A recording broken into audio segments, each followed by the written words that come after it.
8 जून 2026 सोमवारी दक्षिण फिलिपाईन्समध्ये मिंडानाओ बेटावर नेहमीप्रमाणे सकाळ उजाडली होती।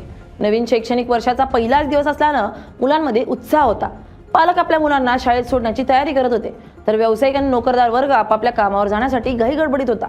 सूर्य आकाशात वर येत होता आणि मिंडानाओमधील जनरल सेंटॉस शहरासह आजूबाजूचे सर्व प्रांत आपल्या दैनंदिन कामात व्यस्त होते। सकाळी ठीक 7:37 झाले आणि अचानक काही सेकंदातच संपूर्ण उद्ध्वस्त झाले। जमिनीच्या पोटातून एक भयानक कांठळा बसवणारा आवाज आला। पाहता पाहता एका महाविनाशकारी भूकंपाचं रूप धारण केलं। रस्ते लाटांसारखे वर खाली होऊ लागले। मोठमोठ्या इमारती पत्त्यांसारख्या पडल्या आणि क्षणात बातमी आली 15 जणांचा जागीच मृत्यू झाला आणि 200 पेक्षा जास्त लोक जमिनीत दबली गेलेत, जखमी झालेत। काय घडलं सकाळी 7:30 वाजता त्या फिलिपाईन्सच्या बेटावर, पाहूया त्या व्हिडिओमधून।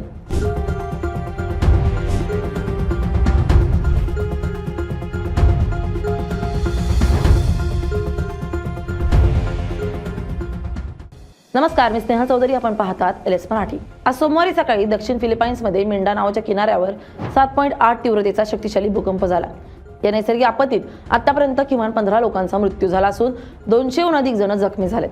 हा भूकंप मिंडानाओ बेटावरील सारंगानी प्रांताच्या किनाऱ्याजवळ सुमारे 10 किलोमीटरच्या खोलीवर झाला।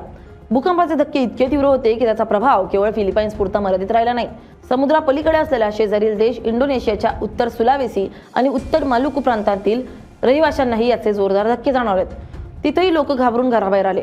भूकंप थांबल्यानंतर अवघ्या काही मिनिटातच आणखी एका मोठ्या संकटाची टांगती तलवार नागरिकांवर आली, ज्यामध्ये फिलिपाईन्सच्या किनारपट्टीवर तब्बल 10 फूट उंचीच्या विनाशकारी त्सुनामीच्या लाटा धडकण्याची शक्यता वर्तवण्यात आली होती। तर इंडोनेशिया आणि मलेशियाच्या किनारपट्ट्यांना 1 मीटर उंचीच्या लाटांचा फटका बसू शकतो असा इशारा दिला गेला। भूकंप होऊन काही तास उलटले तरी परिस्थिती पूर्ववत होण्याऐवजी अधिकच गंभीर बनत चालली होती। संपूर्ण सॉक सार्जेन आणि दाओ प्रदेशातील खांब कोसळल्यामुळे पूर्णपणे वीज खंडित झाली।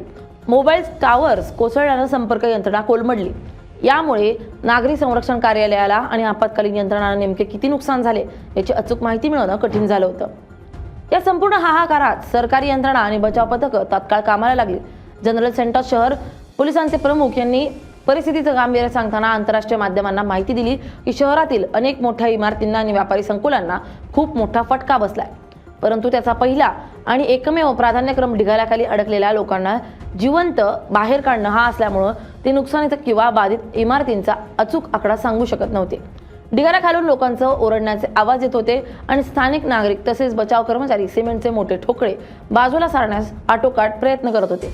राष्ट्रीय आपत्ती व्यवस्थापन संस्थेनं दुपारी दिलेल्या प्राथमिक अहवालानुसार या भूकंपात किमान 15 निष्पाप लोकांचा मृत्यू झाला होता, ज्यामध्ये सॉक्सार्जेन प्रदेशातील 12 आणि दाओ ऑक्सिडेंटल प्रांतातील 3 लोकांचा समावेश आहे। 200हून अधिक लोक गंभीररित्या जखमी झालेत। ही संख्या वाढण्याची शक्यता वर्तवली जाते। फिलिपाईन्सचे अध्यक्ष फर्डिनांड मार्कोस ज्युनियर यांनी सर्व सरकारी यंत्रणांना युद्धपातळीवर काम करण्याचे निर्देश दिले असून विस्थापित झालेल्या लोकांसाठी आपत्कालीन आश्रय छावण्या आणि स्थलांतरित केंद्र तातडीनं सुरू करण्यात आली आहेत, जिथे अन्न, औषध आणि राहण्याची सोय केली जाते। पुढील आदेश येईपर्यंत सर्व शाळा आणि महाविद्यालय बंद ठेवण्याचे आदेश त्यांनी दिलेत। काही तासानंतर समुद्रातील पाण्याच्या पातळीचा अभ्यास केल्यानंतर पॅसिफिक त्सुनामी इशारा केंद्रानं किनारपट्टीवरील रहिवाशांना एक मोठा दिलासा देणारी बातमी दिली आहे। त्सुनामीचा मोठा धोका आता टळला असून लाटांची तीव्रता कमी झाली असल्याचं त्यांनी स्पष्ट केलंय। हा इशारा मागे घेतल्यामुळे डोंगराळ भागात आश्रयाला गेलेल्या लोकांना थोडा धीर मिळालाय। मात्र नागरी संरक्षण कार्यालयानं एक नवीन आणि अत्यंत महत्त्वाचा इशारा जारी केलाय।